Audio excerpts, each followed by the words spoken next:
정오 종합뉴스.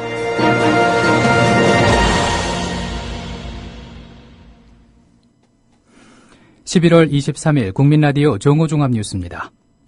먼저 오늘의 주요 뉴스입니다.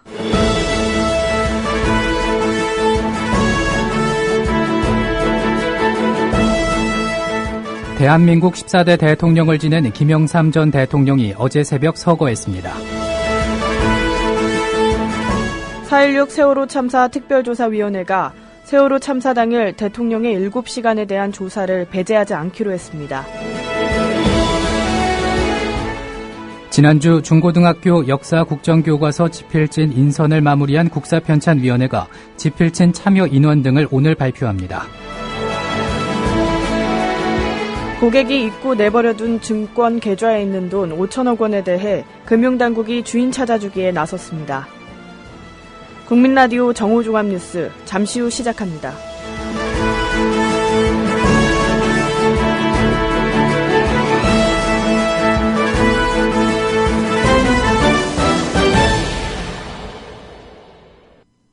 대한민국 14대 대통령을 지낸 김영삼 전 대통령이 어제 새벽 서거했습니다.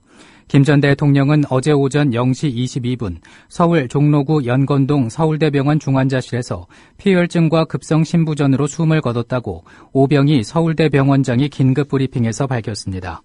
정부는 김영삼 전 대통령의 장례를 국가장으로 치르기로 했으며 국가장 기간에는 조기가 기양됩니다. 연결식은 26일 오후 2시 국회의사당에서 거행되며 안장식은 연결식 종로 후 동작구 서울 현충원에서 엄수됩니다.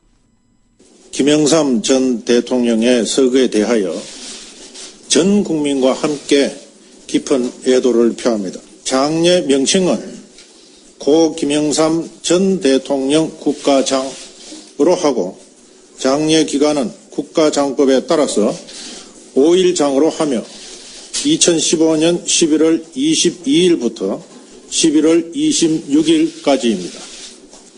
국가장 기간 중에는 조기를 개항하게 됩니다.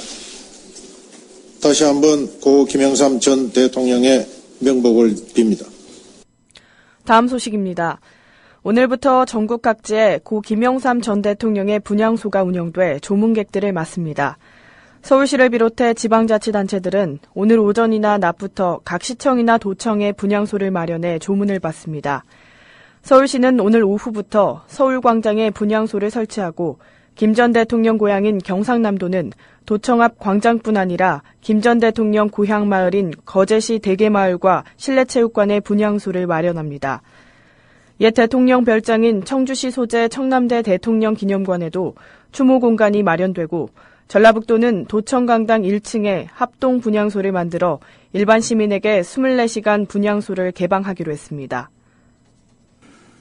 4.16 세월호 참사 특별조사위원회가 세월호 참사 당일 대통령의 7시간에 대한 조사를 두고 논란이 거듭되고 있습니다.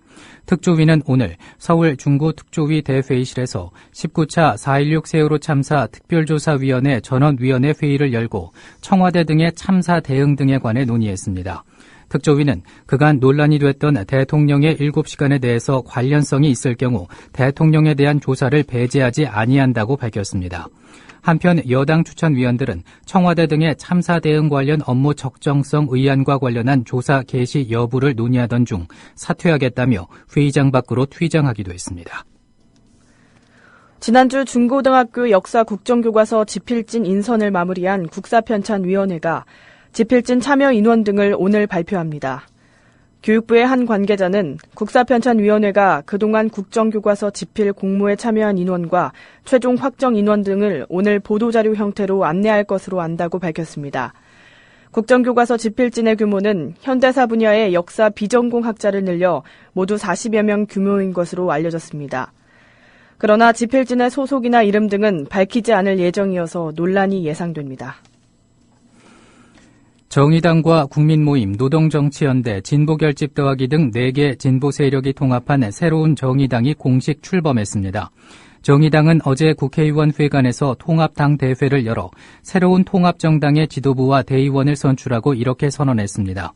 통합정당은 정의당 당명을 유지하고 심상정 대표가 상임대표를, 국민모임 김세균, 진보결집 나경채 대표가 공동대표를 맡는 3인 대표체제를 갖추기로 했습니다. 정의당은 내년 총선에서 원내 교섭단체 진출과 두 자릿수 정당 지지율 확보를 목표로 지역구 절반 이상의 후보를 낼 방침입니다. 양당 독점 정치 현실에 분노하면서도 마음 둘 곳을 찾지 못하는 국민에게 진보 정치가 대안이 될 것입니다. 오늘의 통합선언을 통해 진보 정치는 더 강해질 것이며 믿음직한 대안 정당으로 나아갈 것입니다. 국민 여러분, 진보 정치의 강력한 힘을 바탕으로 2016년 총선에서 의회 권력을 교체하고 2017년 진보적 정권 교체가 실현될 수 있도록 힘을 모아주시기 바랍니다. 국민의 눈물을 닦아주는 정치, 민생 최우선 정치를 실현해 나가겠습니다. 다음 소식입니다. 국회 안전행정위원회는 오늘 전체 회의를 열어 지난 14일 서울 광화문에서 진행된 대규모 집회와 관련한 현안 보고를 받습니다. 내일 회의에는 강신명 경찰청장과 구은수 서울지방경찰청장 등이 출석할 예정인 가운데 여야는 이번 시위의 폭력성 논란과 경찰의 과잉진압 문제를 놓고 공방을 벌일 것으로 보입니다. 여당은 이번 시위에 따른 경찰력의 피해와 공공기물 파손 현황을 집중 점검할 예정인 반면 야당은 경찰의 과다한 장비 투입과 인권 침해 정황을 집중 추궁한다는 계획입니다. 새정치민주연합 진선미 의원이 집회 시위 현장에서 물대포와 차벽 사용을 제한하는 관련법 개정안을 발의했습니다. 집회 시위법 개정안 등을 보면 이른바 물대포라고 불리는 살수차를 사용할 경우 사람을 직접 겨냥하는 직사 살수를 금지하고 영상 10도 이하에서는 사용할 수 없도록 하는 내용 등이 담겼습니다. 또 차량이나 컨테이너 등을 쌓아 올려 시위대의 통행을 차단하는 이른바 차벽의 경우 사용을 원칙적으로 금지했습니다. 진 의원은 집회 질서의 관리라는 목적에 비해서 과도하게 개인의 신체와 재산에 위해를 미치고 국민의 집회 시위 자유와 이동권 등을 침해한다며 발의 취지를 밝혔습니다. 국정교과서 반대 청소년 행동은 21일 오후 서울 광화문역 앞에서 국정교과서 반대 7차 청소년 거리 행동을 열었습니다. 이들은 세계인권선언 기념일인 12월 10일에 맞춰 유엔의 중고교 역사교과서 국정화의 문제점을 알리는 직접 청원을 할 계획이라고 밝혔습니다. 청소년들은 국정교과서 반대한다! 반대한다! 반대한다! 반대한다! 대한민국은 범인정제 혹은 자유반영제라는 세계적 추세를 역행하면서 제작 과정이 거짓으로 얼룩진 역사국가적인 국정화를 강행하고 있습니다. 이에 따라 우리 국정교과서 반대 청소년 행동은 세계인권선언 기념일인 12월 10일 유엔의 반민주적이고 불법적으로 강행되고 있는 대한민국의 국정교과서 강행 문제를 청소년들의 명의로 청원할 계획입니다. 실비견 무시하는 국정교과서 철회하라! 철회하라! 철회하라! 철회하라! 다음 소식입니다. 서울의 공사립고등학교의 수업료가 동결됐습니다. 2016학년도부터 입학금도 면제됩니다. 서울시 교육청은 학부모의 교육비 부담을 줄이기 위해서 수업료를 인상하지 않기로 했다고 밝혔습니다. 지난 2008년 이후 9년 연속 서울 고등학교의 수업료는 1분기에 36만 2,700원입니다. 이번 조치로 입학금을 면제받는 학생은 약 6만 7,400여 명이 될 것으로 추정되며 금액은 약 9억 4,400만 원 내외로 예상됩니다. 학교가 경쟁 입찰로 교복을 일괄 구매하는 제도가 올해부터 시행되면서 학생 한 명의 교복값 부담이 9만 원 정도 줄어든 것으로 나타났습니다. 교육부와 전국 시도교육청 조사를 보면 2016학년도 교복 학교 주관 구매 전국 평균 낙찰가는 한 벌에 16만 4,114원으로 집계됐습니다. 이는 제도가 시행되기 전인 지난해 학생들이 교복을 시중에서 개별적으로 살 때의 평균 구매가 25만 6,925원보다 9만 2천 원 정도 낮아진 겁니다. 학교 주관 구매제는 학교가 경쟁 입찰을 통해 교복을 일괄 구매하는 방식으로 올해부터 국공립 중고등학교는 의무화됐습니다. 고객이 잊고 내버려둔 증권 계좌에 있는 돈 5천억 원에 대해서 금융당국이 주인 찾아주기에 나섰습니다. 금융감독원은 오늘부터 32개 증권사가 각사 홈페이지에 휴면성 증권 계좌 조회 시스템을 운영한다고 밝혔습니다. 로그인 절차 없이 이름과 주민등록번호를 입력하면 휴면 계좌 존재 여부를 확인할 수 있습니다. 지난 9월 기준으로 6개월 이상 매매나 거래가 없는 휴면 추정 계좌 수는 2만 4천여 개, 잔고 총액은 4,900여 원입니다. 지난 21일 오후 서울 태평로 파이낸스 빌딩 앞에서 살인진압 경찰청장 파면 촉구 백남기 농민 쾌유기원 시민대회가 열렸습니다. 집회를 마친 일부 시위대는 개별적으로 경찰청 앞으로 이동해 2차 집회를 열었고 경찰청을 방문해 경찰청장 파면을 요구하는 항의서를 전달했습니다. 청청 병력 같은 소식을 받고 올라오신 우리 백남선 어머님 같은 그런 심정, 그런 가족의 마음으로 여러분들이 주위분들과 함께 촛불을 들어주셨으면 고맙겠습니다.